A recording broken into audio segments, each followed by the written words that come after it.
Welcome this morning on this beautiful, beautiful sunny day. Um, I grew up in a small town in West Virginia, about 20 minutes actually outside of a small town in West Virginia.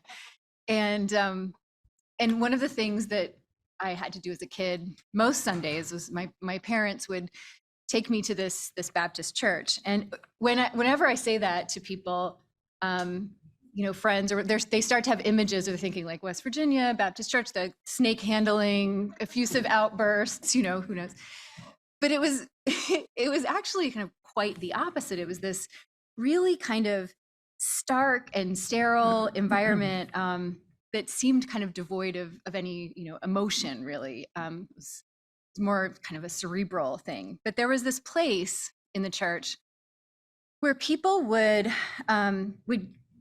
get together, and it was really the foyer. It was kind of where people walked in and where people walked out, and people would just hang a little longer there and talk. And it was called Fellowship Hall. And at that point, to me, the conversations that happened there, when people were kind of in proximity with one another, were about connection and about people connecting with each other on many levels. And usually there was food, which I think is important too. And since then, from that time, I've always loved that term fellowship. It derives as early as the 12th or 13th century. It means kind of people holding something in common with one another, to meet in a space of comradeship, friendship. And it's something that I have particularly come to appreciate as we emerge from the pandemic, and can spend time in spaces with one another and share thoughts together. The opportunity to really be with one another. And it reminds me of the law school's role in the community, the Rudman Center's role in the community, as serving as a place for fellowship, to convene around some of the issues, some of the challenges that we face, to discuss the practical, the political, the perplexing, the personal, and sometimes where all of those things kind of intersect with one another. I want to thank Ellen Grimm for coordinating this event and putting it all together. Laura Canoy for your fabulous and particular talent in helping us get to the heart of issues and challenges and unpack them. You are a treasure.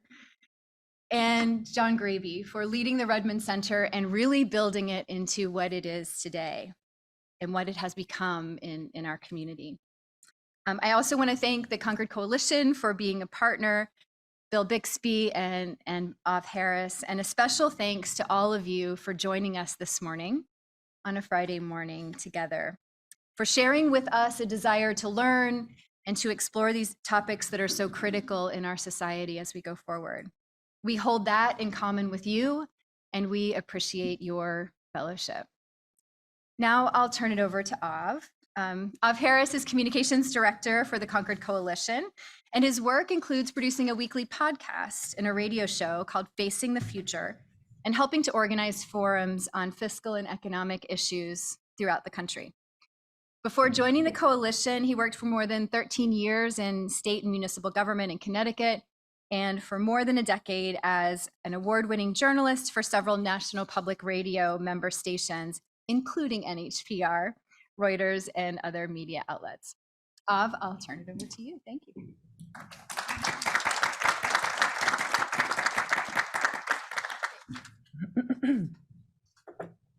Good morning, everybody, and thank you, Dean Carpenter, for that introduction. As she said, my name is Av Harris. I am the Communications Director for the Concord Coalition, and I'm speaking today on behalf of our Executive Director, Bob Bixby. Unfortunately, he couldn't be here. He does send his regrets, but he is tuning in on Zoom, so hi, Bob.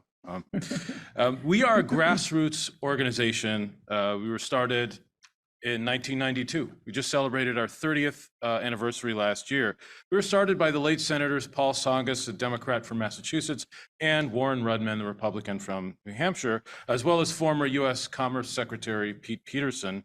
The Concord Coalition is dedicated to two very important missions. First, we advocate in a nonpartisan way for a fiscally responsible growth agenda at the federal level.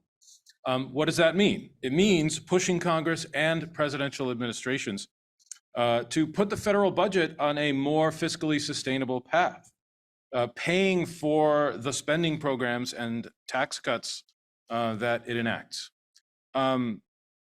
And the other really important mission that we have is educating the public about all of this. And that's what we're doing here today. So you may ask, what the heck is the Concord Coalition doing organizing a forum about climate change? And that's a fair question. The answer is because climate change, as we're going to hear from our panelists, is already having an extraordinary impact on our economy and on the federal budget. In fact, the Congressional Budget Office has just in the last year or two started to put models together to project the economic and budgetary impact of climate change as part of its normal yearly budget and economic outlooks, the 10-year budget window outlooks, and the long-term 30-year budget window outlook. And we need to pay attention to this very, very carefully, because similar to the debt crisis that we're in, we've seen an extraordinary growth in our national debt in the last few years. Climate change is also happening on an incremental level, and we do not want to wait until we can, see the impact, until the water is on the first floor of our home, if you live near the coast, before we take action. And it's similar to the national debt. We don't want to wait until we start to see some really significant decline in economic growth before we take action at the federal level. So that's what we're doing here. And as an organization, we're very proud to partner with the Rudman Center, named after one of our founders, Warren Rudman, here at the University of New Hampshire Franklin Pierce School of Law. And I think we're in for a real treat today. We have expert panelists and our extraordinary moderator, Laura Conoy. Laura Conoy is one of New Hampshire's most well-known journalists. She was the founding host of New Hampshire Public Radio's The Exchange, which was on the air for 25 years. It was the state's most widely recognized radio program. And I can tell you all that, not just because I'm reading it from her bio, but because I've seen it up close. Laura and I've had the extraordinary privilege of actually working with Laura at New Hampshire Public Radio. Laura's the whole reason I got pulled into radio journalism to begin with.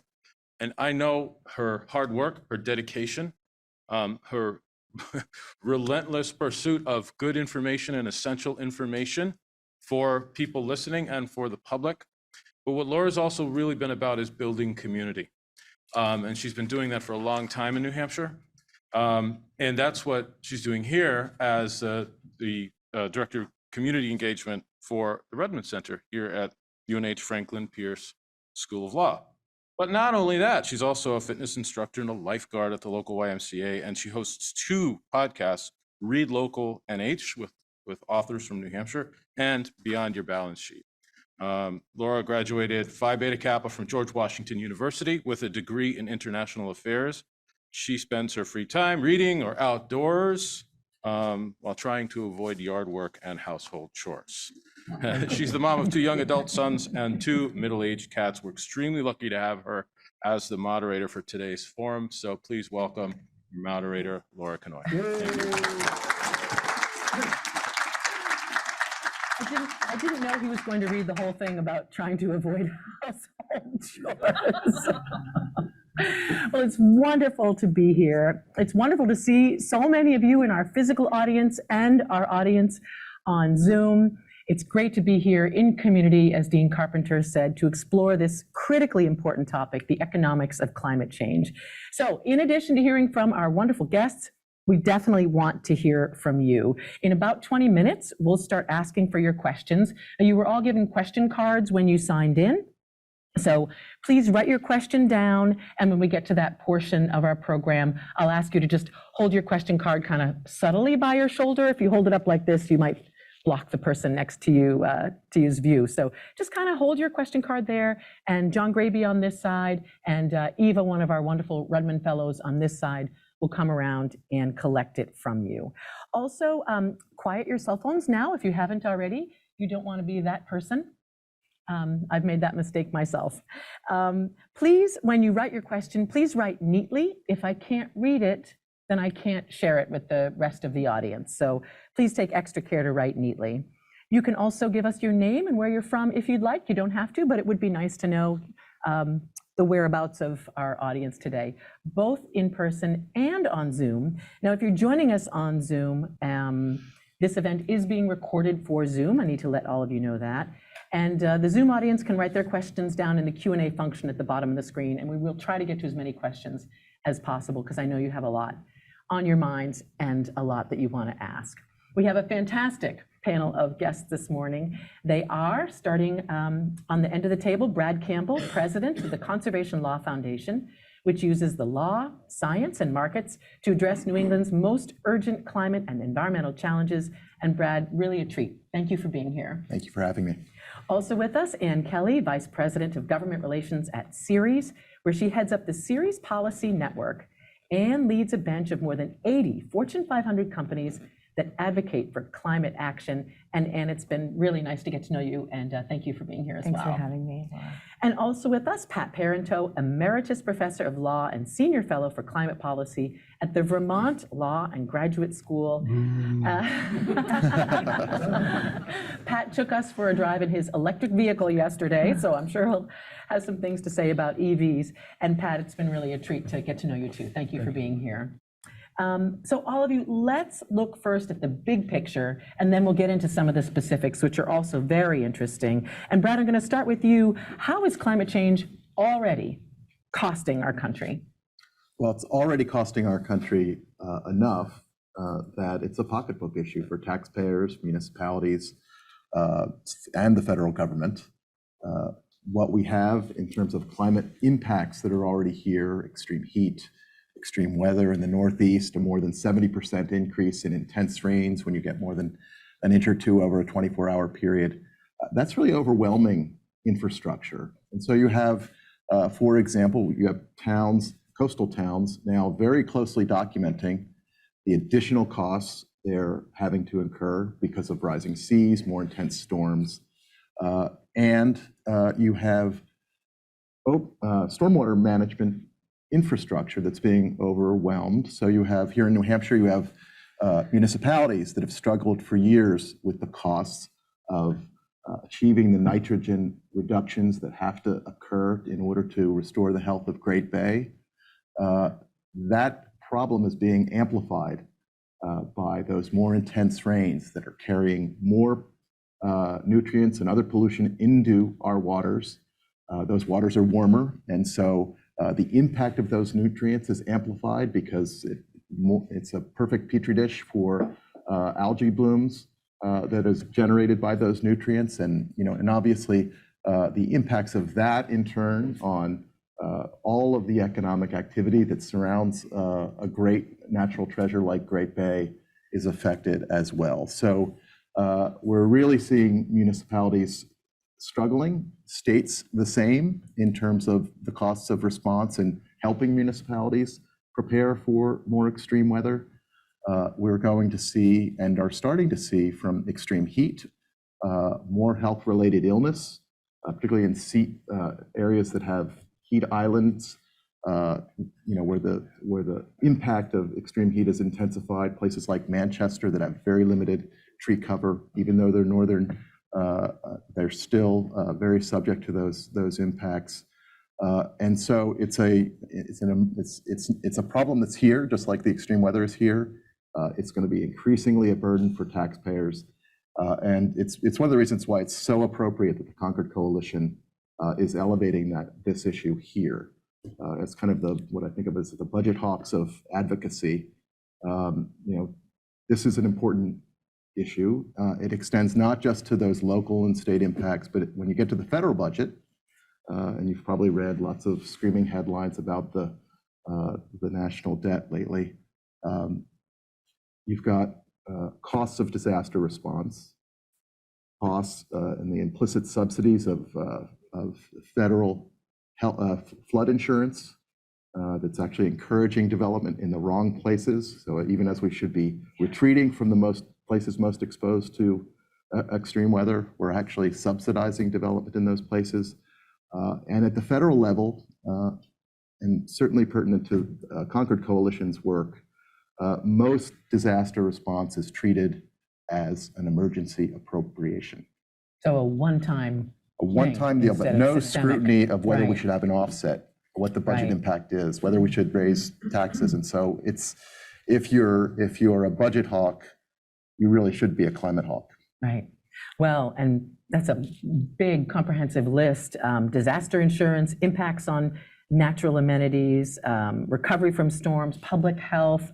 Anything else, Pat, that you would add to that list in terms of the financial costs and the budgetary costs that we're seeing? Well, it's be gilding the lily, I think, but the impact on natural systems should be recognized. The Gulf of Maine, for example, is the body of water that's warming faster than any other body of water on Earth. Think about that for a minute. And the consequence of that is, there's this big controversy between the lobster fishermen in Massachusetts and Maine particularly, and the right whale, which is the most critically endangered whale species on Earth, only about 300 of them left. And what I was telling the lobstermen recently, though they didn't want to hear this, is that's not your biggest problem. The biggest problem is that the lobsters are going north and entire ecosystems are shifting to the north. So the lobster fishery has already left most of the Atlantic coast. And the one that's still in the Gulf of Maine is leaving as well. So it's going to Canada right now. The entire ecosystem of the Atlantic Ocean and oceans around the world in response to warming and acidification is completely changing the marine ecosystem. That's happening now. And very, very tiny amounts of increase in carbonic acid in the oceans causes massive impacts on the base of the food chain. It attacks, get this, shell-forming organisms. What might those be, right? So you're talking about, in our context, billions of dollars. In the global context, hundreds of billions of dollars, nutrition, et cetera, et cetera. So, some of the things that Brad is talking about are right here and now in our face, but other things that are happening are not that far away. So that's a perfect segue into what I wanted to ask Anne. And as I said earlier, Anne works with private sector entities on this. So what is the private sector, Anne, seeing right now in terms of these costs of climate change? How is it affecting them? Yeah, thank you, Laura. And if you've just heard what Pat and Brad said, all of these things are going to affect private companies. And I like to say that we work with forward-thinking companies and investors, and I'm happy to be scrutinized about the actual role of the private sector when it comes to environmental law and climate regulation. Let's be candid about that historically. But of course, any company that's trying to make things is going to be affected by extreme weather events, by business disruption, by threats to supply chain, whether it's cocoa, cotton, coffee, any number of agricultural commodities. Supply chains are going to be affected. So communities in supply chains are going to be affected. In various parts of the world where you're making products, if there are extreme weather events, if whole communities are being wiped out, that's going to affect your costs. It's going to affect your planning. And that's one of the reasons why so many companies have started to, over the last several years, set net zero targets, purchase enormous amounts of renewable energy, and really start to take this seriously because they felt it. I'll admit, it takes something like Hurricane Sandy in 2012 was a big deal. And companies like L'Oreal had facilities in Puerto Rico that were just shut down. Their whole facility became a community center for people to do laundry and to get water. So the level of disruption is profound for many of them, and they're seeing it and they're paying for it. Now you could say, well, wait, does the private sector really pay? Don't we have a tendency to kind of privatize gain and socialize loss? Yes, we do. And that is, do we end up paying for much of this? Yes, we do. And my office has done reports on just how much the public pays when we have major weather disasters and how often the private sector is able to, let's say, share the burden of the loss. So I just want to be candid about that. At the same time, I am here to tell you there's some really good news about the way in which the private sector has started to step up because they're as worried as we are. Sure. Can you untangle that for us a little bit, Anne? How, when the private sector is affected, they manage to let us share those costs? Thank you very much. Yeah, well, that goes a lot to just the way in which federal tax dollars, go into disaster relief, like FEMA or flood control, or, it's pretty easy to share those kinds of costs. I'm happy to share the report we did on Hurricane Sandy. It was just really striking that most of the damage ends up being put on the shoulders of public entities. And so the risk there, and some corporate leaders I've talked to have said, our company, in our particular sector, we're not too worried. We're going to go to the high ground. So this has been a myth that somehow you can go to the high ground and you can pass the costs off on others. And that's certainly a myth now. I can tell you, I haven't heard that lately. I used to hear that 5-10 years ago. I would say now, nearly every industry we talk to is deeply concerned. Oh, that's interesting. And Pat, we talked about this on the phone. Is it possible to put a dollar figure on these costs? Brad mentioned the public costs. You mentioned the costs to those who make their living from the ocean. Anne mentioned all the costs from the companies that she's working with. Can anybody really put a dollar figure on all of this? Sure. Securities and Exchange Commission said in 2022, extreme weather events cost $165 billion. The United States leads the world in billion-dollar disasters every year. And Brad made the point about extreme weather events. What the science is telling us, and you hear this all the time, you can't connect any single event to climate. And it isn't climate change. I can't settle on what it is, okay? So it's either climate crisis, climate emergency, climate chaos, or maybe what Al Gore calls it, global weirding. But whatever you call it, every single extreme event, heat, drought, fire, flood, storm, disease, ozone, every single extreme event that we're experiencing connected to weather, right, has a human fingerprint.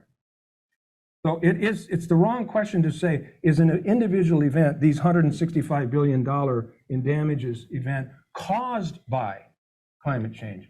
That figure wouldn't be that high without climate change. That's the point. It accelerates it. It's weather on steroids. That's the concept that you've got to understand if you're looking at that. If you want to look globally, and if you want to look longer term, McKinsey and Company has done the math, and their figure is, I just looked it up, 275 trillion with a T by 2050. What is that? What does that mean? Well, that's 7.5% of global GDP. That's if we don't do what the climate scientists are telling us we should have done, should have started 40 years ago. So amid these big numbers. So big numbers. Yeah. So big numbers. Who is paying, Anne alluded to this, Brad, but who is paying those costs? And is it sometimes those who are least able to pay those costs? Well, if you look at the impacts that Pat described, it's really the communities that have historically been overburdened by pollution that are also the most exposed to climate risk. They're hit first and worst by climate, just as they've been hit first and worst by pollution. And that's reflected across communities. And, it is really a looming crisis of its own in terms of where those impacts are occurring. Urban heat island effect, mostly occurring in poor communities, communities of color. And that's before you get to the really catastrophic types of events that are facing communities, the types of communities that tend to surround large industrial facilities. So we're now in litigation against ExxonMobil, Conservation Law Foundation's in litigation against ExxonMobil, against Shell, because even though those companies have known about climate change for decades, their own scientists doing very good science, they've done nothing to prepare their facilities for extreme weather. With those extreme rain events, more pollution is flowing into rivers, including toxic carcinogens, and of course, huge public investments in cleaning up places like Boston Harbor, Narragansett Bay, and Providence could be wiped out at a stroke of a storm in a single event. And there was a town during Hurricane Katrina, one type facility, one of the low-lying big oil terminal, very climate vulnerable. One terminal was inundated, the tanks collapsed. The adjoining town, predominantly poor, of color, had to be bought out, every resident. at a cost of $500 million. That's one facility, and we've got many of them across the New England coast, and they're surrounded by the most vulnerable communities. Well, and I want to let our audience know that as we talk about the costs of climate change, we are also going to talk about the economic opportunities of climate change. So don't get too down, because we will get there. We haven't hit the get there. bottom yet. Yeah. And in a few minutes, we'll start taking questions from our audience. So again, you got a card, so please write something very neatly so that I can read it. And when I start calling for questions, just hold that card up over your shoulder. Well, it's interesting, Brad, that you said CLF is in litigation against ExxonMobil for these costs. And to you, Anne, and also Pat, Anne, you first, please. What legal avenues are there for people who are harmed by climate change to get some kind of restitution? Yeah, well, I want to pick up on the larger theme Brad raised. It's just that this is a profound injustice, right? So obviously we know this. There's both the macro and the micro level. The people who are suffering around the world are those who did the least amount to cause climate change, and they're suffering first and worst. So we can't really let that sink in. So that's true with places like Africa. We have, if you look at the per capita emissions of the average Nigerian, say, it's about equivalent to the average US refrigerator. So the average per capita emissions for the US is here, and it goes down if you go to Sweden, France, China. On Capitol Hill, we're always hearing, well, why don't the Chinese do something about climate change? Why should we do it? Well, their emissions went up making our stuff, just to remember. We offshored all of our manufacturing. Emissions went up in other places. So again, per capita emissions, there's no question, the US has been the biggest offender, for sure, in terms of locking greenhouse gas emissions into the atmosphere. And our emissions are only down slightly because we've offshored. And then on a micro level, as Brad indicated, of course, communities of color have been profoundly affected. We've seen environmental disasters, climate change disasters. And so it's really important to remember that. And the final data point on that just came out this past year, which we kind of always knew, but now there's real data that who's causing climate change? Well, it's the upper crust, right? It's the upper it's the wealthiest people who have homes with, you said fingerprint, but homes with big footprints, flying cars, all the things we know. So it's really important to let that settle in when we think about solutions. And your question was, what legal avenues do people have? No, and I think that's really important. You know, the average Nigerian emits the same amount of same amount of emissions as my refrigerator. So that's profound to think about, where is this really coming from? But yeah, I mean, are there legal avenues for people affected by this? There are legal avenues, and what we're beginning to see really across the country is particularly municipalities, but also states are suing the big oil companies, saying, you've known about this for decades, you deceived, you spent billions of dollars deceiving the public about the links between greenhouse gas emissions, your products, and climate change. You should be paying our costs of response. So Boulder, Colorado, Hoboken, New Jersey, the state of New Jersey, and multiple cities and towns in California. And I think you're going to begin to see, because there are so many climate vulnerable cities and towns in New England, you're going to begin to see those lawsuits here too. Are they working, Brad? Are they succeeding? Pat, do you want to jump in? I'm going to keep you out of the weeds on this one. They are staying alive, and that's everything. So they're not being dismissed. They're not being dismissed. They're being sent to state courts. The Supreme Court has a case pending right now, a petition, I should say, that's very important to keep an eye on. Out of two of the cases that Brad mentioned, City of Baltimore case and the Boulder case, and a case in California. And the reason I raise this is because we can't ignore the fact that we don't have a Supreme Court necessarily inclined environmentally, and not even necessarily inclined to understand the science of the cases that come before them. So there's a real concern, not that there isn't solid legal history and grounds for communities to seek compensation for the damage that the companies have caused by their deceit, and not only their deceit, but their active and effective campaign to prevent any meaningful legislation at not only the federal level, but also at many state levels, right? So the Waxman-Markey bill, which was the one chance we had to establish a national cap and trade program that would have made a really meaningful difference, went down to defeat as a result of the coalition that Exxon and others put together to put the misinformation out, to put the pressure on Congress not to enact this kind of legislation. So the point is,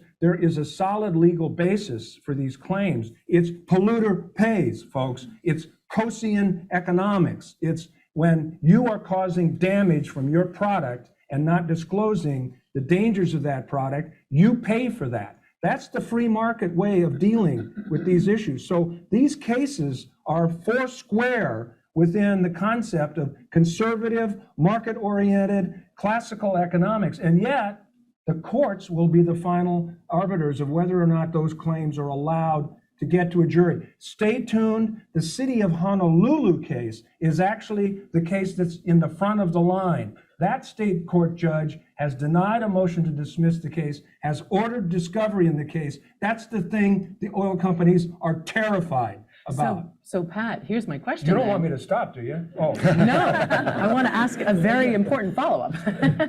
No, what I want to ask you, and others please weigh in, is given what you said about these cases, but given what you said about the makeup of the U.S. Supreme Court right now, do they have a prayer? They have a prayer. We always have a prayer. You know, you have to show up, make the argument, they get to decide. That's what I tell my students. You get to argue, they get to decide. But you don't get to say, oh, they're not going to agree with me, so I quit, okay? So you just make your case.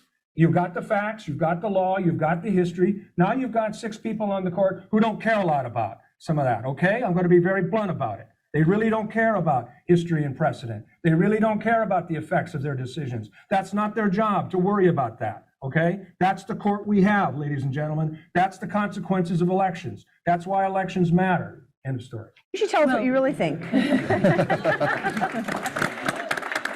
I mean, Ann or Brad, any further thoughts? Well, we're at a law school, so this We is are. relevant I to our want to audience. highlight one thing. Yeah. The Waxman-Markey bill did go down in 2010, okay? I do want to keep hope alive, and so I have to put on my aviator glasses. Why is that? Okay, because the Inflation Reduction Act was the most important climate bill to pass in 2022. Excellent. And when it passed, Barack Obama tweeted to Joe Biden, "This is a BFD." So you'll see in the corner, BFD. And the White House gave out these glasses on September when we celebrated the Inflation Reduction Act, which was a very big effing deal. I'm just saying. We almost lost it. Everything Pat said is exactly right, okay? It is really hard to get laws through. But this one got through. And it got through because of a lot of activism and a tremendous amount of work, a lot of pressure on a certain senator. I won't mention names, but Joe Manchin, for example. A lot of pressure on, do you want to go down as a disaster or do you want to be a hero? And you had to really face that choice. So to their credit, folks got in a room, we got that thing through. The largest ever investment in climate ever, $370 billion. And it's completely conservative market based. It is not command and control. I love command and control. I love the Clean Air Act. This is free flow of capital. This is investing in the clean energy economy, the way we invested in railroads, the way we invested in highways. We can get it done, but we got to win that win, and that's going to be a job in and of itself. But I did want to keep hope alive by noting that. The litigation question, I'll let Brad does litigation. Litigation has been profoundly important in building our environmental law infrastructure. I guess I think what you're getting at, my concern right now with litigation is just one of timing, because we don't have any time to fix climate change. We needed to do it 20 years ago. So I'll let Brad speak about the power of litigation. Oh, that's a at this really good moment. point. Litigation, as everybody here knows, does take time. Go ahead, Brad, and then we're going to go to the audience, so get your questions ready. Quickly, in terms of those cases Pat referred to, they're in state courts. And so even the conservatives will be in a tough position because just as they've had the most hostility to environmental protection, they've also been big boosters of states' rights. And so just as in the Dobbs abortion case, it's a test of whether they're true to their so-called federalist principles and will let state law address those damages cases. Secondly, Pat's absolutely right on discovery. We're in discovery with ExxonMobil and Shell right now, and they are fighting tooth and nail. It is something they're terrified of. And for that reason, among others, when there have been proposals for a carbon tax in Congress, what was the one ask of the oil industry? They wanted to be protected from lawsuits about climate. And there's a reason for that. that's something they very much fear. The risk of these cases themselves that Brad is describing is causing a change in the way that lawyers are advising corporate clients on material risk to their asset base, the way bankers and brokers and institutional investors are looking at all those questions. It's never a silver bullet, it's silver buckshot. These cases are pushing the risk, the financial risk of climate. We talk a lot about other risks, but the real serious financial risks of not dealing with climate. We have some fantastic questions from our audience here at the Rudman Center at UNH Franklin Pierce School of Law, and we'll start collecting questions from our Zoom audience as well. Wow, this is really great. Thanks to everyone. Michael is here from Hollis, and he says, please address changes in water supply due to climate change. Is there a solution? This is a great question because as water becomes more scarce, it'll become more expensive. Anybody want to deal with that? Yeah, what we're Brad? seeing right now in the West with Lake Powell drying up and all of the southwestern states essentially squabbling over who's going to take the draconian cuts in their water supply that are going to be needed because of that drought. It's talk about economic impacts. The agricultural economy, the incredible growth that the Southwest has seen, all of that is put at risk by the extreme drought that they're suffering there. And so we have had unusual droughts here as well, and water supply is going to be a continuing problem, both because water is going to be scarcer and because the water quality is threatened by climate change as well. More money to clean it up. Did you want to jump in there, Ann? Or Go No, ahead. go ahead. No, go ahead. I don't think that the massive snowstorms that you're seeing out in the West and California are going to fix the drought problem. It's a water debt problem, okay? It's exceeding the carrying capacity of the natural systems of that landscape to support the kind of population in cities and demands for squirting lawns and squirting fountains and all the rest of that, right? So the real problem that the areas of the country that are constrained by water supply is that there's just no way that they can capture the amount of moisture that comes through the system periodically, chaotically, unpredictably. There's no structure in place to do that. So the West faces an enormous problem of overbuilt system that can't be sustained, not sustainable. And yet there's tremendous growth in places like Still Phoenix. growing. Yeah. Still growing. Which is interesting that it's still growing because people have been talking about this for a long time. Here's one I want to address to you, Ann, please. Will you address the current attacks by states on ESG investing?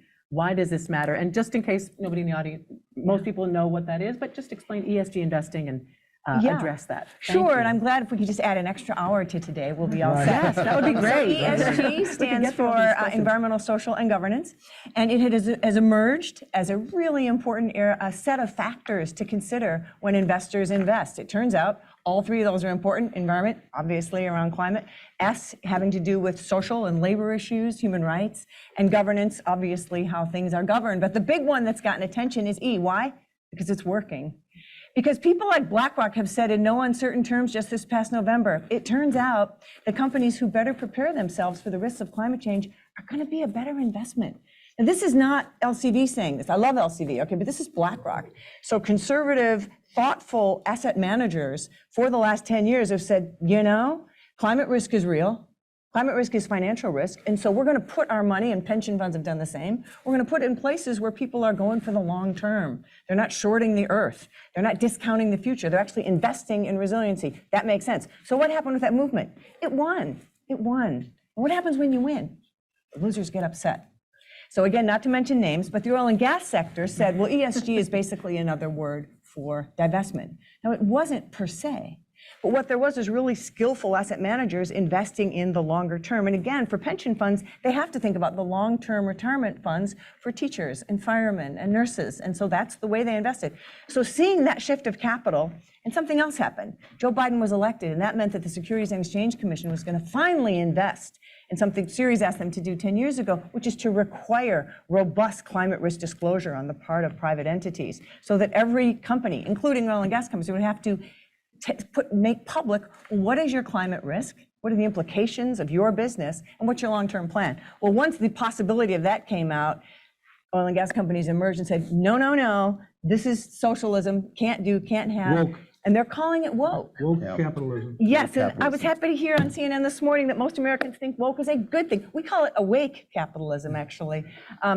Or just capitalism. Or just capitalism, the free flow That'll capital. work. So it's That'll work. extremely non-conservative to have the government reach over and say where you can and cannot invest, but that's what the backlash to ESG is doing. And Go just ahead, a Brad. Yeah. just a quick example, state of Texas went to Vanguard and said, drop your net zero policy, or we won't do business with you. It took all of about 10 minutes for Vanguard to say, okay, we'll drop it. It's a really important example because we've established private entities, investors and companies to make net zero targets, to look at their portfolios, to really be able to reach net zero, to meet the Paris climate goals. And Vanguard gets scared of the politics and then they drop. This is really unfortunate. And so we need a tremendous, the good news, I had to get to the good news, we've been able to kill some of these bills in various states. There will be such a bill in New Hampshire. I'm sure that's being talked about. It needs to not go forward. We need to support the freedom to invest and the free flow of capital. And billions are going into sustainable development globally. So despite these efforts, these last ditch, dead ender efforts to stop what the market wants to see happen, it's happening. Yes. It's not happening at the scale and the speed that we need to meet the science, but it's happening. Well, and here's a great question that I want to share, which kind of relates to what we're talking about right now. I'm heartened to see many older people here today, but as a 25-year-old, I often hear my elders say that, quote, that's a problem for you. However, older people hold more economic and political power in the US. How can we get them to stop passing the buck? This is a great question, and I think I want to hear from everybody on this, because when I talked to our guests on the phone, we all talked about the importance of, addressing the deep concerns of the younger generation who didn't create this problem and are going to have to deal with it. So I'll go down the line. So Pat, go ahead, you first. Well, please. that's where Bill McKibben is these days. Third act, he's created this movement now, his third or fourth movement. I've lost track, right? Aimed at me, aimed at the baby boomers, aimed at the ones that have screwed you 25-year-olds, okay? Generation says it. Every generation says that. Every generation, like, Yeah. this is not new. Yeah, this is not Well, new. that's true. But it is true that on our watch, we've allowed a lot of things to happen that shouldn't have happened. So the point is, we still, old folks, we still have opportunities. We still have voices. We still have abilities. We still have a little bit of money. We still have ways of modeling the kind of behavior we would like to see. We can look at our own lifestyle, our own carbon footprints, and make big changes all across the board. Clothing, food, energy, travel, everything, every aspect of our behavior can change, and we can model that. We can show that. We can get involved in politics. We can support good candidates. We can challenge lies and mistruths. We can do all of those things, and we must, and more. Yeah, go ahead, Ann and Brad. This is a really Support important question. Third Act, which is a real organization for people over 60 to join Bill McKibben's effort. And on March 23rd, he's mobilizing them to cut their credit cards because Bill's really zeroed in on the financial institutions and the way in which the banks have continued to fund the fossil fuel sector. So completely support that. I want to give you the image of the young people who gathered around Senator Manchin and said, please, this is our future. You are ruining our future. This is on your shoulders. This is you. There's some great clips of this, and you see him walking by the Capitol and trying to ignore them. The one-on-one personal confrontation, I think, is something I could really support. Older people need to be the pressure needs to be put on them. They're a large voting bloc. They have tremendous political influence. They shouldn't, what? AARP, for sure. I just can't say enough about how the direct pressure through op-eds, I would say Twitter, but you may not get that generation through Twitter. So I would say the old-fashioned letters to the editor and op-eds and continuing to place the pressure on them because it's real. Go ahead, Brad. Love your thoughts on that too. A couple of examples. One, relevant to the Inflation Reduction Act and all of the climate spending that Ann referred to, a pivotal moment was when the youngest congressional staffers risked their jobs, put their jobs on the line to basically do a sit-in in Senate Leader Chuck Schumer's office. Tremendous courage, wouldn't have happened without them. I've never seen it in 30 years of following Congress, something like that, by the actual congressional staff, and it was all the youngest staff. Secondly, Joe Biden would not be president but for the uptick in younger voter engagement. And the real question is whether we can sustain that, because there's there's been a lot of disillusionment about all that hasn't happened rather than appreciation for what actually has happened, the progress we've made. So all of your engagement is critical, and sustaining that next generation's engagement is critical as well. But we also have backlashes there where legislatures are trying to exclude college residents of their state from voting. And that's a direct response to the impact that younger voters have had. Voting rights is a climate issue. Absolutely, absolutely. Well, fantastic question, and thank you to the person who submitted that. Here's one from Joan in Amherst, who says, many climate activists promote carbon pricing and dividends to encourage greenhouse gas emission reduction. What are the panelists' thoughts on this? Who would like to say that? I'll start.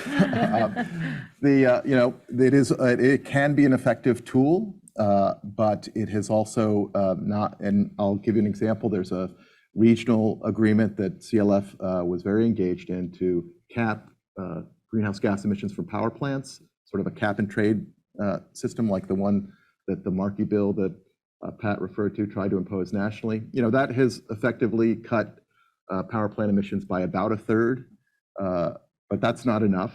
And the question is always whether the price will be set high enough, and how quickly those emissions can take place, and finally where those costs will be passed. So you see this example, essentially a gas tax is a form of, can be a form of carbon price, but the equities of it, I mean, it's also a regressive tax, and that's the kind of balance we have to focus on. Right, and given what we talked about earlier concerning these costs and equity, so is that, given concerns about the effects of climate change already hitting those most vulnerable, what do you think, Anne? Is this a good strategy, or should we find another way? We got to keep talking about different models for sure. I mean, there's got to be a way to do it. There have been some provisions that have tried to exempt low-income individuals, and I've seen some that exempt your price at the tank and they tax wholesalers. But one first step to carbon pricing might be a CBAM, which is a carbon border adjustment mechanism. And that would be a tax on imports coming into the US if the place they're coming from hasn't actually implemented a carbon plan and have climate goals in place. And that might be a way to start the process. There's a Senate White House has a CBAM proposal. Obviously, there's one in the EU.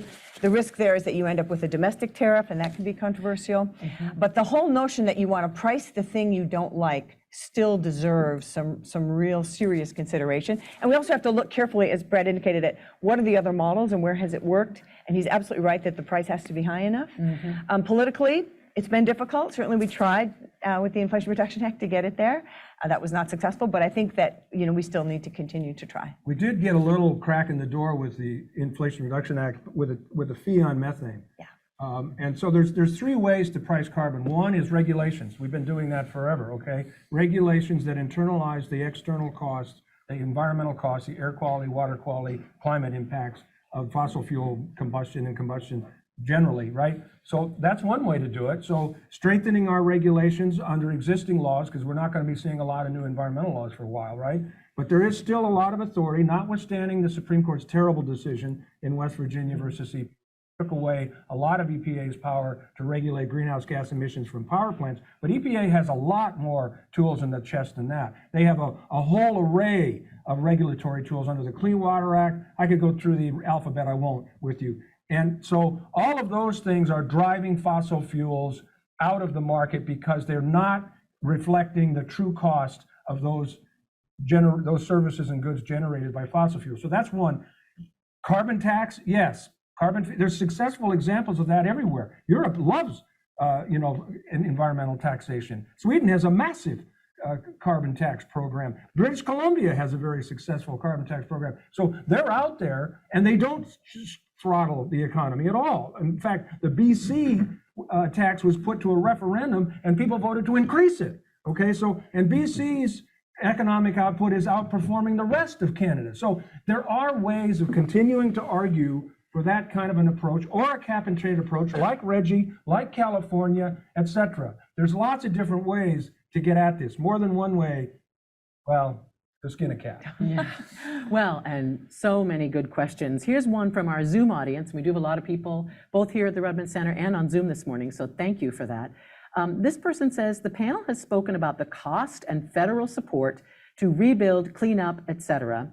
Is there work at the federal level to flip the dollars from disaster impact to prevention, whether technology, building codes, land use planning? This is a great question and an area that I'd like us to go into anyway about climate opportunity and prevention. So Anne, do you want to grab that, or Brad? More questions coming in. Well, we've never had an administration that has been more committed to climate action than this one, that has better understood resilience, that has really attempted to shift, to do the kind of flip that we're talking about here. No question about it. That every agency has had to come up with a plan, that there's massive, there's a huge buy clean effort around making sure we're spending federal dollars in a way that is investing in resilience and buying materials that have less embedded carbon in them. So there's lots of programs to do this in a really thoughtful way. I mean, they have 2 years and we hope another 4 years. So these are things that take time, and they had to reverse a lot of things. So they had some disadvantages going in. 150. Yeah, exactly. 150 rules and policies from the Trump administration. Yeah, so I just like to allow for that, because this was not an easy on-ramp, but there's definitely efforts along these lines. I mean, there's a few examples. I mean, it's great that the U.S. Postal Service is now deeply invested in EV trucks. You have to look at those examples. There's no question that the folks I talked with, the Biden administration, are fluent in understanding what buy clean can really mean. They're fluent in understanding resilience and prevention and bringing down greenhouse gas emissions. And so, you know, I'd like to say they're doing everything they can. I mean, they obviously need to be pushed. There's still, some of the agencies are still staffing up. Some of the heads of agencies haven't been confirmed yet, so they've got barriers in front of them. But I think people can have confidence that it's moving in the right direction. If you want to read a really positive account of what can be, read Mark Jacobson's No Miracles Required. Okay, he's a Stanford engineer, brilliant, and he lays it out in exquisite, only as an engineer could, quantitative detail, just exactly how do we get to carbon zero and do it fast, much faster. And if you want another one, The Big Fix by Hal Harvey. These are the books that are laying it out in black and white right in front of us. You know, we are confronted with insurmountable opportunities right now in terms of the technologies that we have. We are going to need more technologies. We're going to have to suck carbon out of the atmosphere. Get used to it, ladies and gentlemen. We're not going to be able to get to where we need to get to just by reducing emissions. We're going to have to take the carbon that we put in the atmosphere out. And that technology is going to be scary. It's going to take time, and we're going to need it. But in the meantime, for the next 20, 30 years, we got all the work we could possibly handle. And the lawyers in the room and the would-be lawyers in the room, this is all the good news you could possibly hope to hear, because the jobs and the opportunities for you to be the greatest generation of this century are right in front of you. Well, yeah, Brad, and to pick up on what Pat says, so we have all the tools we need for the next 20 years anyway. What are some of those tools as you see it? Well, a lot of the issues that you mentioned, or the questioner mentioned, are really issues that are decided at the state and regional and local level, ultimately, especially land use.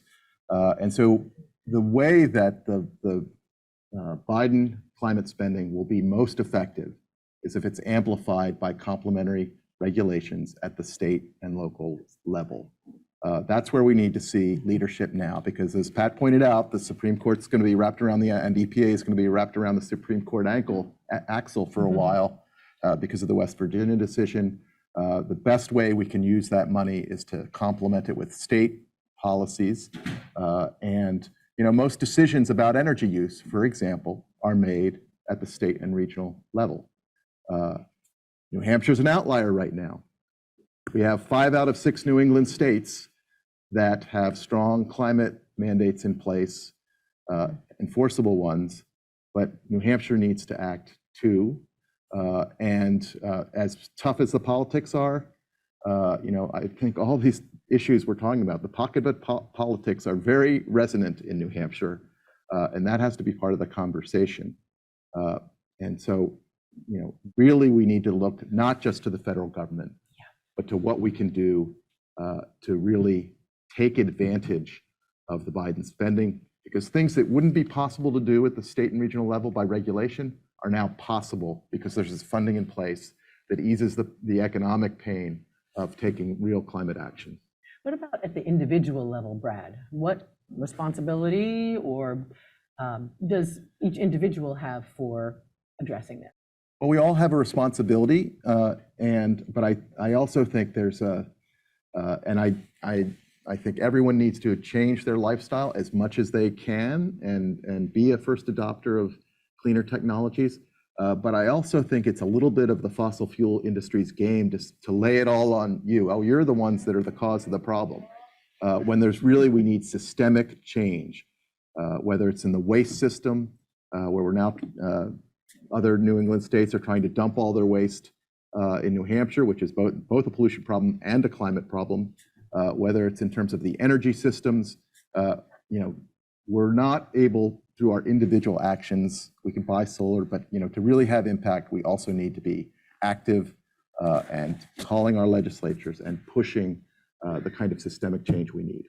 We absolutely do, Good, yeah. but individual action first. If you can run for office here in New Hampshire, and let's shift the age. I'm told that the New Hampshire legislature, that the average age is over 65. So for the young person who asked that question, run for office. You collect your $100 a year, big bucks. But there's a nuance to what Brad said about him. He's absolutely right that the fossil fuel sector would love to think that it's all on you. It's all on people and those consumers who consume so much. And so we need them to change in the systemic change. But there's also things that consumers can do to send important demand signals. So when you buy EVs, the more EVs we sell, the price is going to come down, the demand's going to go up. The industry's going to shift. It's just going to happen. The more induction stoves we buy, the price is going to come down, and there's a tax benefit now for that too. And it's going to shift. The more you're conscious of not using single-use plastics, not to point anything out in particular, but the demand curve is going to shift. So the beverage companies need to hear that we're not happy about the single-use plastics in the ocean. So let's remember that at your cocktail parties with friends and neighbors, you can talk about your EV, you can talk about getting rid of the lawn and all the things that you can really do as an individual without letting the fossil fuel sector off the hook. Let me add one other point. You have to have skin in the game to have credibility, okay? So if you really are not maximizing your potential to lower your carbon footprint across all the behaviors that we engage in, heat pumps, induction stoves, EVs, insulation, solar panels, community solar projects, the list goes on and on. VMTs, vehicle miles traveled, air travel. I've stopped flying around the country to give a 10-minute talk to a group of people who aren't even interested in what I have to say. That's what academics do, right? So there's all kinds of ways in which you can not only make a difference, I don't care how small it is, every ton matters, okay? So, everything you do does matter, but more importantly, it gives you credibility. When you go to a public meeting, when you write a letter to your senator or whatever, and you get the question, what the hell are you doing? You can answer it. And if you can't answer it, you're not going to get some of the people to open their minds to the possibilities. Well, these are all great questions from the physical audience here at the Redmond Center and on Zoom. So we still have about 20, 25 minutes left. So if you have more questions, send them in, although I do have plenty. These are great. So Anne, this one I think is for you. We've talked about individuals. We just mentioned that. We've been talking a lot about government policies at the federal and state and municipal level. This person wants to know what percentage of companies are taking global weather change seriously. It seems that many companies pay attention to the next quarterly report versus long-term results. Yeah, well, this is an important point. So many publicly traded companies have been slaves to Wall Street. And Wall Street over the years has rewarded very bad behavior. They've rewarded companies that treat their employees badly. They've rewarded companies that don't take climate change seriously. And they've rewarded what the questioner is getting at is short-termism. So the quarterly calls that companies have to put up with and have to report on, I've heard about many of these. And I've had many companies come to me and say, they didn't even ask me about my sustainability plan. How dare they? They didn't even ask me about my solar panels or all that we've invested in energy efficiency. So has Wall Street been our friend in this regard? I think you know the answer. That's why the shift that we were starting to see toward ESG is so profoundly important. Because traditionally, Wall Street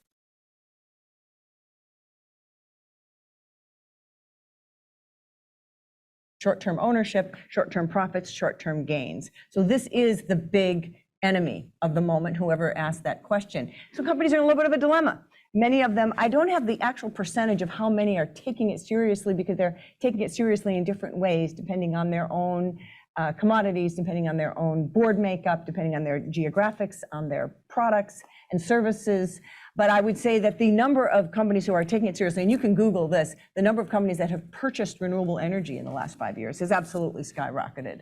The numbers who have set, there's hundreds and hundreds that have set science-based net zero targets. So they've set a target and they're going to get to that target by a certain amount of time. Now there are problems, right?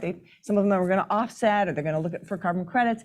You know, is everybody on a through line to get there? Some people are better than others, for sure. But it's really worth looking at that shift of capital, that shift of commitment. And much of that has been because of young employees, young stakeholders, young customers that have said, look, I don't want to work for a company that isn't going to, and this is what young people can do when you go to your job interview, you ask those questions. And by the way, on the individual front, whenever you go to the Starbucks, you have to say, gee, it's funny, you don't have EV chargers out in the parking lot yet. You need to be asking that question. When you go to McDonald's, what, you don't have Impossible Burgers? Because I'm not buying it if you don't have, you know, these are just consumer preferences that make a huge difference. So companies are constrained by the short-termism of Wall Street. That is real. That has been starting to shift, and that's what the ESG progress has been all about. Wow, fantastic questions again coming in from both audiences. And this one is related, so I'm going to go to it next. This is from Adam, who's a student here. He's from Hull. He says, in recent years, we have seen companies taking advantage of economic opportunities in a negative way by greenwashing, in quotes. Would somebody be able to talk about ways that litigation and policy have been used to combat this, and what else needs to be done? This is a great question because, you know, even the oil companies now say that they're all for, you know, puppies and unicorns and green grass and sunshine. Yeah, greenwashing is a real problem. So go ahead, Pat. Greenwashing is offsets. You know, I hate to, you know, name names, but because probably some people in the audience, but some of our most renowned conservation organizations have found themselves in some hot water over offsets. Okay, the Nature Conservancy, right? So greenwashing is a serious problem, and the companies that are most serious and honest about it recognize that it is a problem. Here's the issue. We need a set of standards that define what is in net zero, okay? What are the metrics by which you're measuring your commitment to net zero over what period of time? Are you talking about scope 1 emissions, scope 2 emissions, scope 3 emissions? Those are 3 different bags. Scope 3 are the consumer's emissions, okay? Those are us that drive up to the pump, not me, but who put gas in their car, right? So, you know, this is another great opportunity for lawyers and others, not just lawyers, everybody.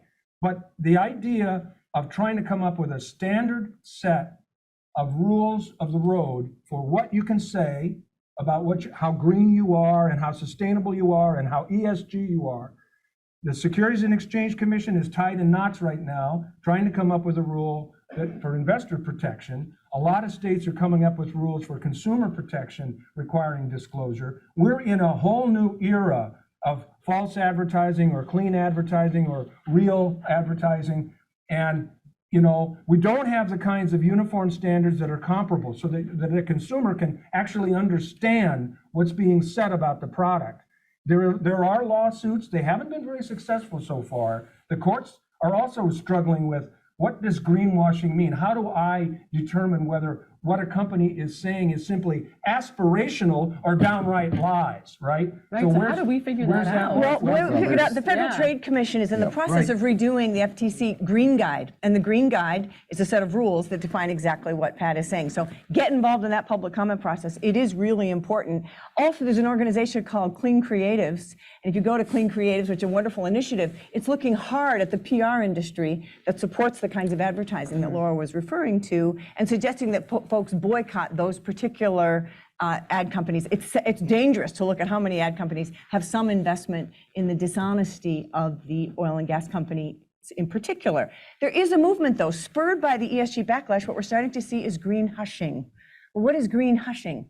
Well, green hushing is, do I want to talk about my net zero target? Because, you know, certain parties may not like that. They may think that I'm actually not supporting oil and gas.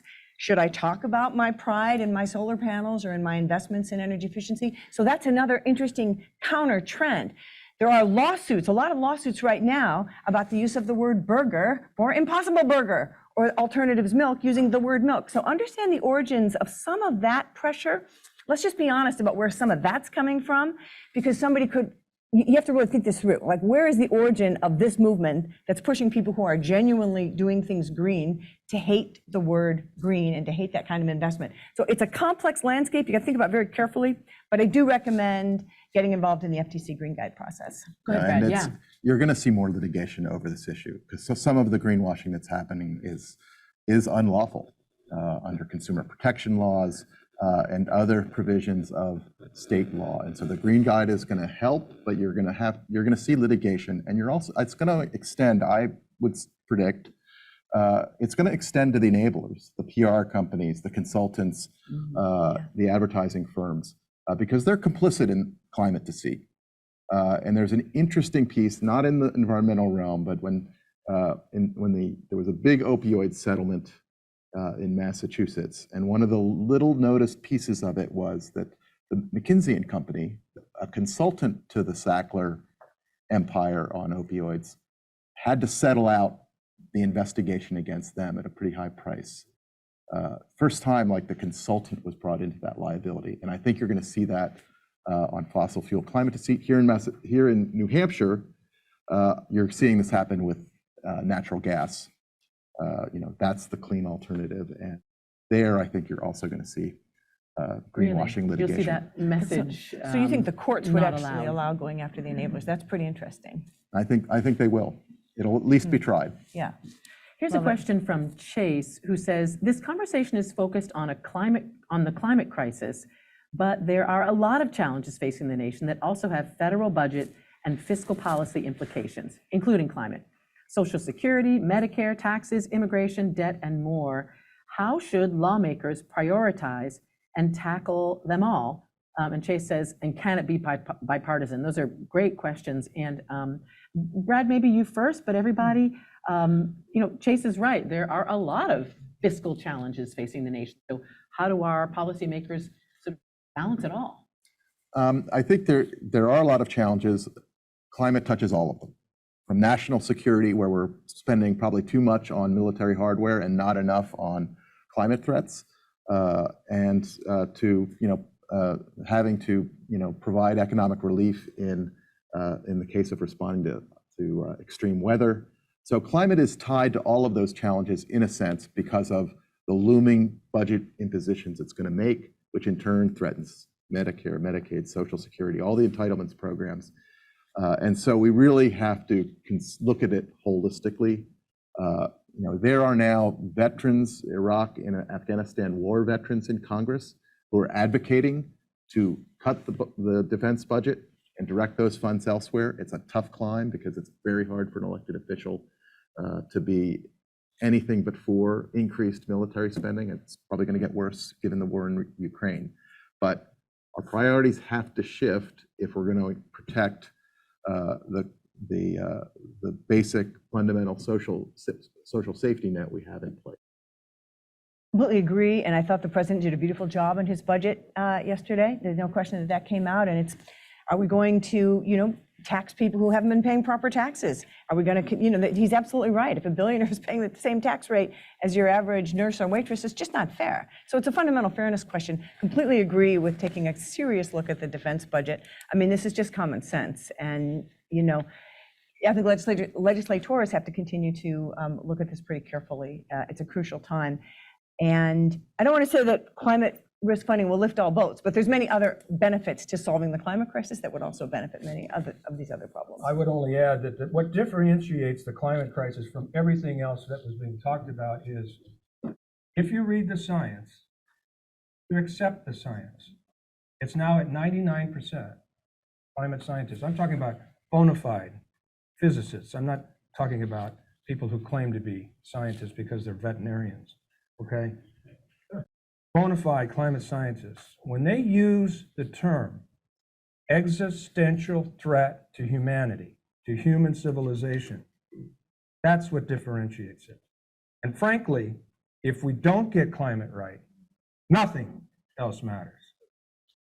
All of those other problems that the person mentioned. You can solve Social Security by just deciding, how do you want to fund it? That's a piece of cake. That's a piece of cake.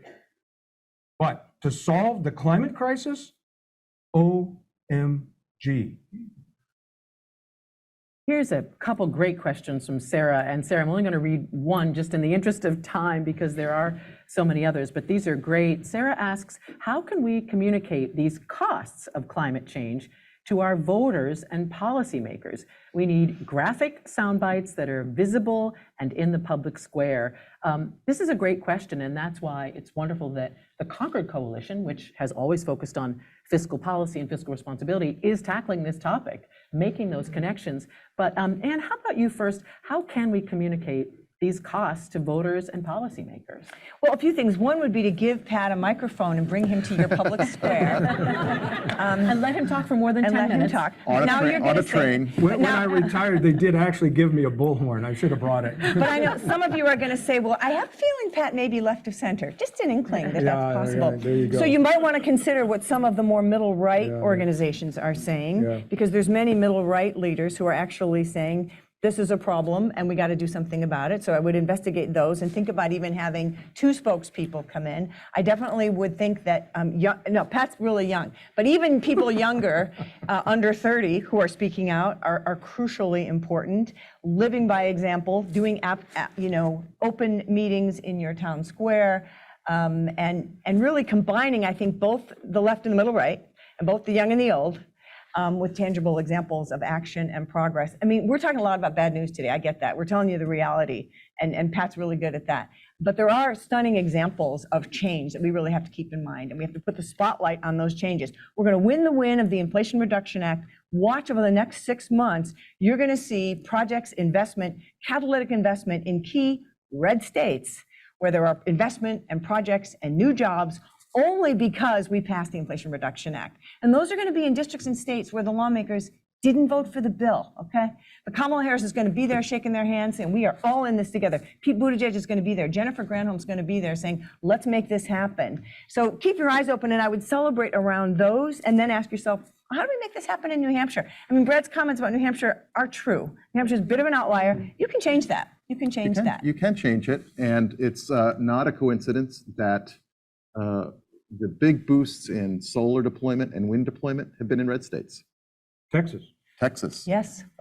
for example. And often Iowa. a climate solution is a solution to a lot of other problems. It is still the case. It's now the case that renewables are at parity or cheaper than fossil fuels, and yet that argument really doesn't get made. It's still the case, as it has been for a long time. There are a lot of energy efficiency advocates here who've been working on this in New Hampshire. It's still the case that the cheapest watt of electricity is the one you don't use, and yet the incentives for the utility industry are still to drive that peak up higher and higher. So when you hear people say, oh, well, electrification, the grid can't handle it. The fact of the matter is the peak electricity demand is twice what the average one is. That means if you could move that load around and reduce the overall load through energy efficiency, where there's still a huge opportunity. It's kind of lost its luster, I think, a little bit in the popular imagination. But it's still where there's an incredible climate solution, an incredible ratepayer pocketbook solution that's right in front of us. Is that true, Don? Yes. Said it better myself. That's Don Kreese. How should I describe you, Don? Consumer advocate at the Yeah, right. And then, Right. and one of very few ratepayer advocates who really gets the fact that it's good for ratepayer. Energy efficiency spending is good for ratepayers. So thank you for your leadership. So back to this point about, and I love this point about how can we get this message out about costs of climate change. And you mentioned, young people, you mentioned environmental groups using their bullhorns and so forth, but you work with big companies. Are they comfortable at this point picking up a bullhorn and saying, I run big Fortune 500 company X or Y, and this is a huge cost, and I'm tell you about it now, policymakers and voters? Well, this is a great question, whoever asked it, and this has shifted a bit over the last 12, I've only been involved for the 12 years, specifically in corporate climate advocacy.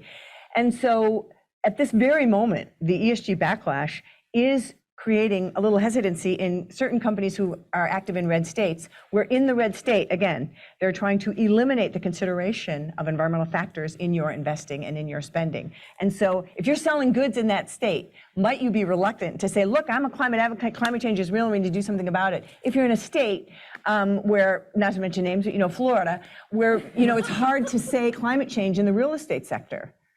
If at all, there's places where, well, don't say climate, And so you're in this place where you're sort of having a hard time. And I've had companies say, it's hard to speak up if I'm going to get hit by the governor. We saw what happened in Florida and the way the governor reacted to Disney for doing the socially correct thing by being opposed to the Don't Say Gay law. So we saw what happened. So this is a really interesting moment. And I think a lot of companies are trying to figure it out because they also have young stakeholders and customers and employees saying, why don't we step up? And so how do you step up and not completely anger legislators that you might need for something else? This is the problem. You might need them for taxes or trade or immigration policy or something else. And so you're in this really interesting and difficult dance. It makes it very hard on Capitol Hill. All that said, I'll note that 300 pieces of bipartisan legislation passed last year, including the bipartisan infrastructure bill, which is going to get you a lot of EV infrastructure. I just want to say one thing about Governor Sununu, because we were mentioning New Hampshire. I want to be fair to him. On the ESG debate, he specifically spoke out, and you might have seen his quote. He said, that's no role for the government. The government shouldn't be involved in telling investors where they can invest. No, that's an overreach. That's not conservative. He said, I hate ESG.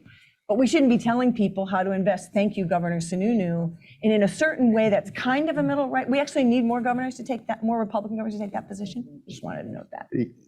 I would just add to that, one of the biggest challenges companies are facing is staffing right now.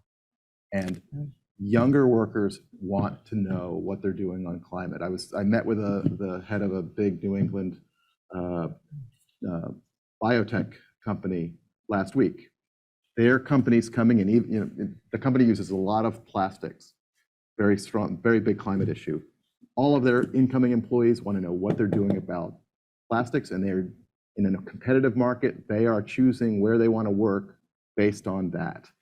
So I think that's going to drive change too. It's hugely important. So the young people on Zoom and in the room, when you apply for a job, you need to ask all those questions. What's your climate goal? What's your net zero goal? How fast are you going to get there? Show me, show me, show me, because they want you. It is a great moment for young people to stand up and say, I've got about 10 offers, and I'm going to go with the company that's actually genuinely making progress. Well, before we close out, I did want to ask one more sort of big picture question, and then perhaps if you want to chat afterwards, that would be great. I want to ask you about the psychology of the work that you do, because embedded in this question of cost is the mindset and the motivation of the American people to spend the money that it will take to offset the worst effects of climate change. So I think, Pat, you first, but I want to hear from everybody. How do you talk about this with people, especially young people, so that they feel hopeful enough to stay engaged, to take action, to not just say, well, it's too big, it's unsolvable, so, I give up. Yeah, well, the Chinese characters for crisis is dangerous opportunity. That's what we're facing, and that's the message that I give to the students that I have, that I mentor. It is dangerous, okay? I'm Catholic, I have to tell you the truth. It's dangerous, really dangerous, but the opportunities to confront that danger and to conquer that danger and to make the world better, we're not going back, okay, folks? We're in a different era for sure, but the consequences of not acting and not doing what we know we can do and what we have the ability to do are really, really scary. So to the generation that's listening here, that's now stepping into the roles of advocacy, counseling, representing business, representing the government, representing NGO communities, representing environmental justice communities, the opportunities have never been more important. The opportunity to really, truly be the greatest generation is right smack in front of this generation. It's a huge ask. It's a huge challenge. But why wouldn't you want that challenge?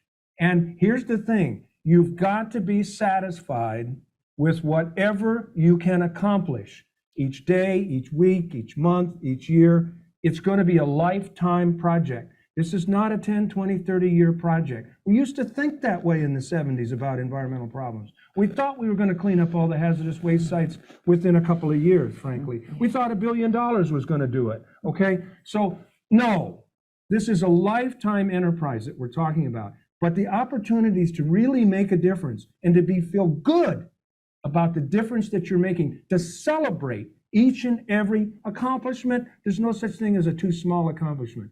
It's really real, and that's the motivation. And I know this is really important to you to talk about climate and the costs, but in a way that encourages people to take action, to get informed, to get involved, instead of just going, ugh, too big, I give up. Yeah, absolutely. I would just underscore everything. Pat just said that beautifully. This is a moment like we've never had before. I think to whom much is given, much is expected. And the most useful analogy I like to think about are the civil rights workers. My parents were civil rights activists. You think about what they endured in getting beat up when family members were being lynched. I mean, let's be honest. What they endured in the mid-'60s was hardly about self-care.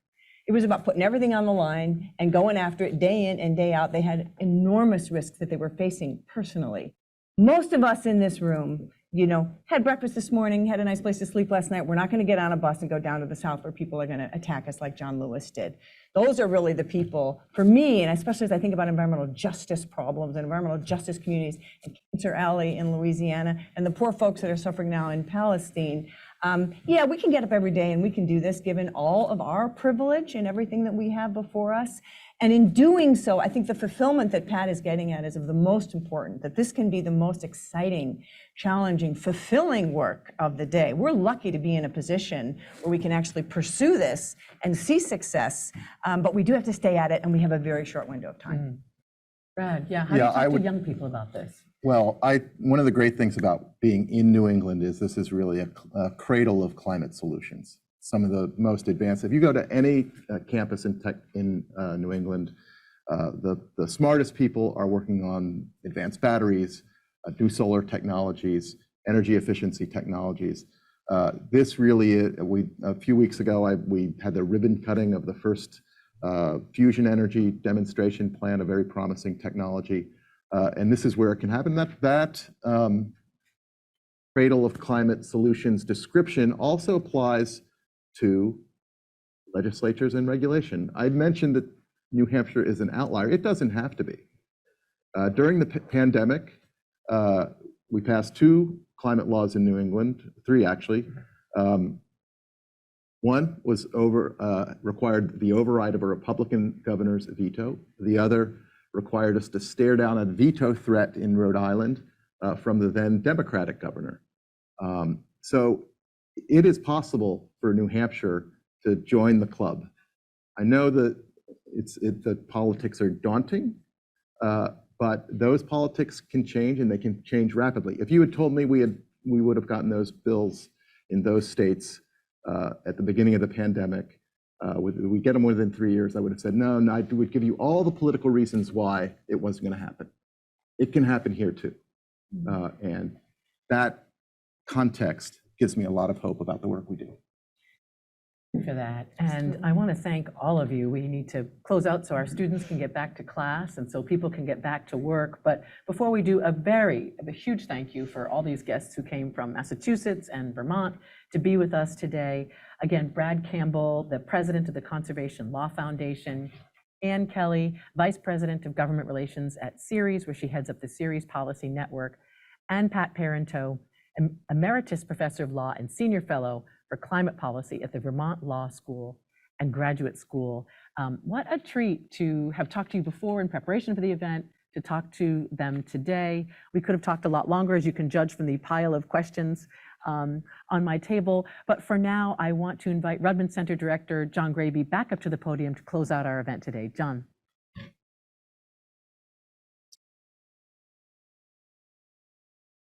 Thank you, Laura, and to reiterate, thanks to all the panelists. I was truly just on the edge of my seat the whole time that this conversation was unfolding. It was really, really powerful, I think.